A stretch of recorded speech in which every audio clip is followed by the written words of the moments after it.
वार्षिक मूल्यांकन वर्ष 2022-23 और कक्षा 7 विषय गणित का पेपर है दोस्तों आपके सामने। हमेशा की तरह यहाँ पर ये जो जानकारी है आपको जानकारी फिल करना है और यहाँ से आपको कुछ नहीं लिखना है। यहाँ से कार्य प्रारंभ करें। देखिए दोस्तों, आप यहाँ पर देखेंगे कि हमेशा की तरह हम यहाँ पर रियल पेपर आपके सामने लाते हैं, तो आप ज़रूर आप अंत तक वीडियो देखें, वीडियो को स्किप नहीं करें। और यहाँ देखेंगे बहुविकल्पीय प्रश्न है, 1 से 10 तक निर्देश दिए गए हैं। प्रश्नों को पढ़कर नीचे दिए गए विकल्पों में से सही विकल्प चुनकर लिखिए। प्रत्येक प्रश्न के लिए 1 अंक निर्धारित है। इसके बाद है, अब यहाँ दिया 2% का दशमलव रूप। 2% का दशमलव रूप क्या हो जाएगा? देखिए यहाँ पर लगाया गया 2/100 कर दिया गया, इसको भाग देते हैं तो 0.02% आता है। और ये आपको कहाँ पर दिया है? ये सी नंबर में दिया, तो हमारे विकल्प सी सही रहेगा, आपको लिख भी देना है। फिर अगला प्रश्न यहाँ पर देखेंगे, एक क्रिकेट खिलाड़ी ने 9 पारियों में निम्नलिखित रन बनाए। देखिए 9, 1 2 3 4 5 6 7 8 9 है, ठीक है। इन रनों का परिसर का मतलब होता है रेंज। रेंज कितना है? तो रेंज के लिए आप क्या करना है, सबसे बड़ी संख्या लेनी है और बड़ी संख्या में सबसे जो छोटी संख्या होती है उसको घटा देना है। तो बड़ी संख्या क्या है अपने पास यहाँ पर? कितनी? 100। और 100 में सबसे छोटी संख्या क्या है? आपको एक घटा देंगे तो कितना बचता है?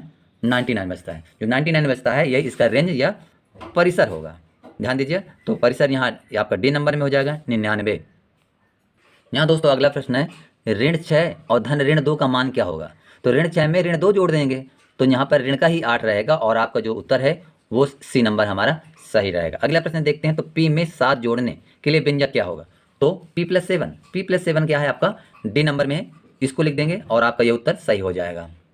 नेक्स्ट प्रश्न है, 3y धन 5 बराबर 44 में y का मान। अब देखिए y का मान निकालते हैं, तो 3y बराबर 44 और जो धन का 5 था तो पक्षांतर कर दिया गया, ऋण का 5 बचा और इसको घटाने पर क्या होता है? 39 हो जाता है। अब y का मान हम 39 में 3 का भाग कर देते हैं तो कितना आ जाएगा? 13। अब 13 देखते हैं कहाँ पर विकल्प सही है? ये डी नंबर में सही, तो हमारा उत्तर हो गया डी।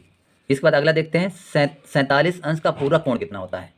यानी 47 का पूरक का मतलब होता है 90। तो 90 में से हमने 47 यहाँ पर घटा लेते हैं तो कितना बचता है? 43 डिग्री, ठीक है।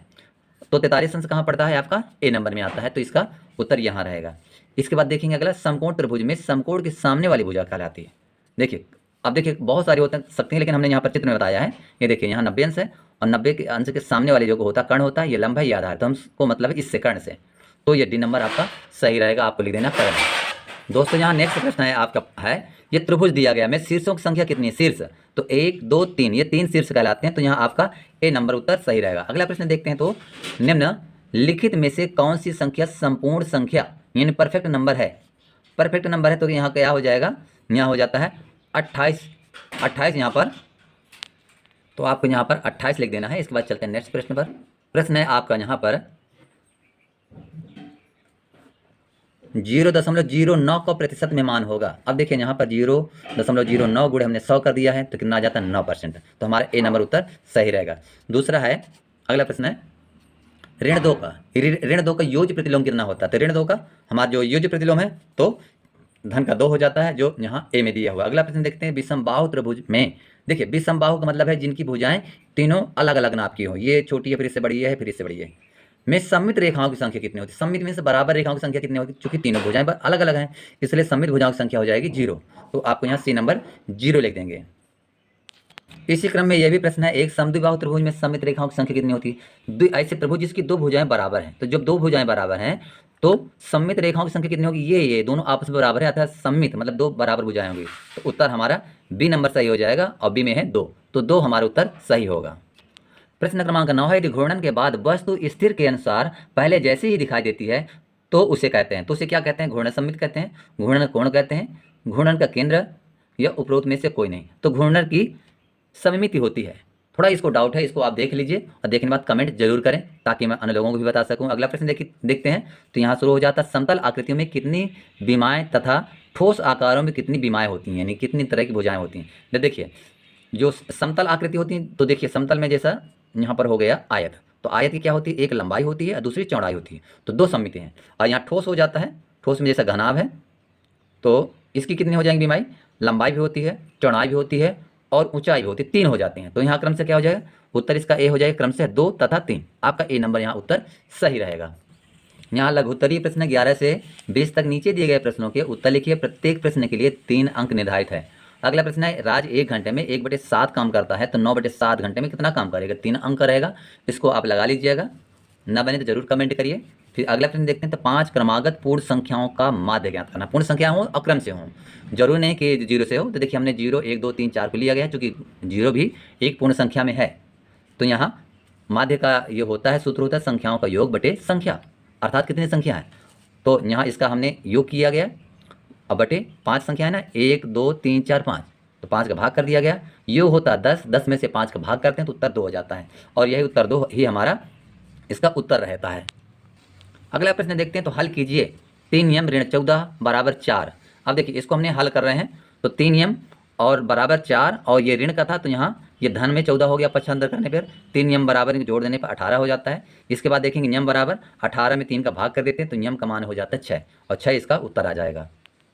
दोस्तों अगला प्रश्न है, यहाँ पर एक पेटी में 325 पुस्तकें आती हैं, तो ऐसी 52 पेटियों में कुल कितने पुस्तकें आएंगी। तो एक पेटी में 325 पुस्तकें हैं, तो 52 से हमने यहाँ पर गुणा कर दिया तो 16,900 पुस्तकें आएंगी। अगला प्रश्न है, तो अभाज्य गुणनखंड द्वारा 12 और 18 का लघुत्तम समापवर्त ज्ञात कीजिए। तो देखिए 12 के हमने यहाँ पर गुणनखंड किए हैं और 18 के, तो यहाँ पर जब करते हैं तो क्या प्राप्त होता है, यहाँ 2 × 2 3 × 3 अर्थात 36 यहाँ पर प्राप्त होता है, जो इसका लघुत्तम समापवर्तक है।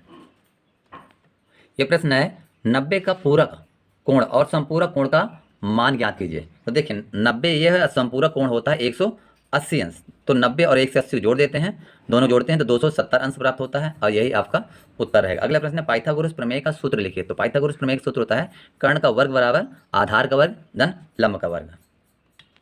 प्रश्न क्रमांक यहाँ पर अगला है, मीना अपने वेतन से रुपये 4,000 बचाती है, यदि वह उसके वेतन का 10% है तब उसका वेतन कितना होगा। उसका वेतन कितना होगा, तो मानो उसका वेतन यक्स है, तो यक्स का 10% बराबर 4,000 है, तो यक्स गुणे, देखिए ये 10% मतलब 10/100 हो जाएगा, बराबर 4,000। इसको हल करते हैं तो यक्स बटे 10, चूँकि ये यहाँ शून्य कट जाते हैं, बराबर 4,000, तो यक्स बराबर 4,000 गुणे 10 अर्थात यक्स बराबर 40,000 रुपये। तो उत्तर इसका हो जाएगा 40,000 रुपये वेतन होगा। प्रश्न नेक्स्ट प्रश्न है यहाँ पर, निम्न की 3 समतुल्य लिखिए। ये जो भिन्न दिया है ऋण का 2/7, इसके समतुल्य 3 भिन्न आपको लिखना आता है। देखिए पहले हमने इस भिन्न में 2/2 को गुणा करते हैं, तो यहाँ ऋण का 4/14 हुआ। दूसरे में ऋण 2/7 में गुणा करते 3/3 का, तो यहाँ हो जाएगा ऋण 6/21। और तीसरी जो हम भिन्न बनाते हैं, तो ऋण 2/7 में गुणा करते हैं 4/4 का, तो बराबर ऋण 8, यानी 4 दूनी 8 और 7 चौक 28।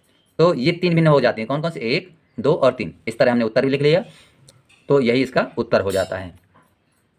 दोस्तों अगला प्रश्न है, यहाँ पर एक वृत्त खींचिए और निम्नलिखित भागों को अंकित कीजिए। देखिए हमने एक वृत्त खींच लिया, वृत्त का केंद्र क्या है, दूसरा नंबर वृत्त की त्रिज्या क्या है, तीसरा नंबर वृत्त के अभ्यंतर में एक बिंदु।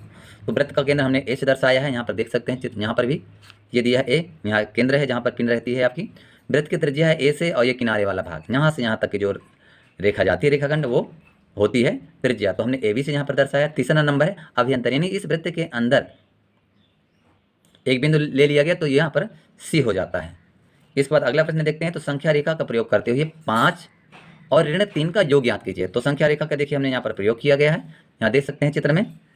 तो यहाँ पर देखिए ये 5 है, 1 2 3 4 5, 5 धन का है। अब फिर 5 से ही क्या जाते हैं, ऋण 3 की ओर जाते हैं, तो इधर की ओर उल्टा जाते हैं, 1 2 3। तो जब 3 को ऊपर जाते हैं तो अब बिंदु हमारे यहाँ पर प्राप्त हुआ, तो कितना होता है, 1 2 ही, तो धन का हमारा 2 हो जाता है, यही इसका उत्तर सही है। अगला प्रश्न है, वर्ग में 4 सममित रेखाएं होती हैं क्योंकि वर्ग की 4 भुजाएं बराबर होती हैं। प्रश्न क्या था इसका, बहुभुज में समबहुभुज में सममित आकृतियां होती हैं, तो बताइए वर्ग में कितने सममित रेखाएं होंगी। तो वर्ग की चूंकि चारों भुजाएं क्या होती हैं, ये चारों भुजाएं जो होती हैं तो बराबर होती हैं आपस में, इसलिए चारों भुजाएं आपस में सममित होंगी। अगला है प्रश्न, घनाभाकार ठोस आकृति में कितने शीर्ष और कितने फलक, कितने शीर्ष होते हैं, कितने किनारे होते हैं, कितने फलक होते हैं।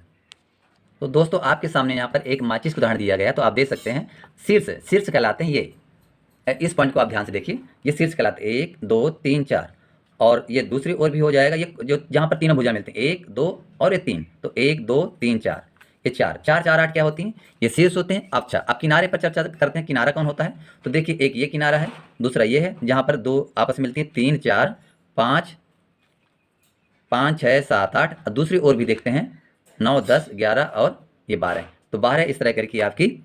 और फलक कितने होते हैं, फलक 6 होते हैं। कौन कौन से फलक हैं, एक ऊपर का, एक नीचे का, एक इधर अगल का, इधर बगल का, और एक यहाँ है और एक यहाँ है। इस तरह करके इसके 6 फलक हो जाते हैं।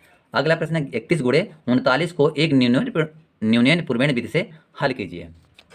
दीर्घ उत्तरीय प्रश्न 21 से 24 तक नीचे दिए गए प्रश्नों को उत्तर लिखिए। प्रत्येक प्रश्न के लिए 5 अंक निर्धारित है। दीपा ने एक कुछ प्रतियोगिता में यानी पूरा प्रश्न दिया गया है। अब देखिए हम यहाँ पर उत्तर बताते हैं। कुल प्रश्नों की संख्या 30 है। सही प्रश्न हल करने पर उसको 3 अंक मिलते हैं।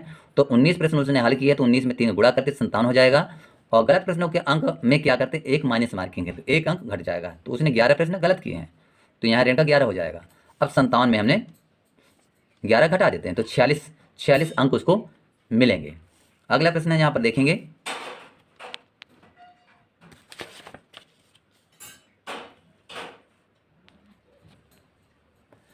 वृत्त की परिधि 31.4 सेंटीमीटर है। उसका क्षेत्रफल ज्ञात कीजिए। तो देखिए ऐसे पाई का मान आप यदि 22/7 रखते हैं, हमने यहाँ पर प्रयास किया था पहले तो ये हल नहीं हो रहा था, यहाँ पर ऐसे आया था। तो दोस्तों इसको ऐसे आपको हल नहीं करना है।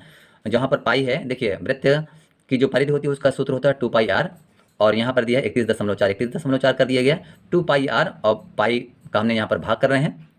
और इसके बाद पाई का मान आपको 3.14 ही लिखना है। यदि आपने 22/7 किया तो सवाल इस तरह आपका गलत हो जाएगा। 3.14 करते हैं तो यहाँ जब गुणा करते हैं और ये 2 वाला यहाँ आ गया तो ये उत्तर आ जाता है 5। तो 5 क्या हो गई आपकी उस वृत्त की त्रिज्या हो गई। अब हम यहाँ पर निकाले हैं दूसरे नंबर में, एक स्टेप नंबर में हो गया, यहाँ पर हमने निकाला त्रिज्या निकाली। दूसरे स्टेप में हमने किया वृत्त का क्षेत्रफल ज्ञात करते हैं जिसका सूत्र होता है πr²।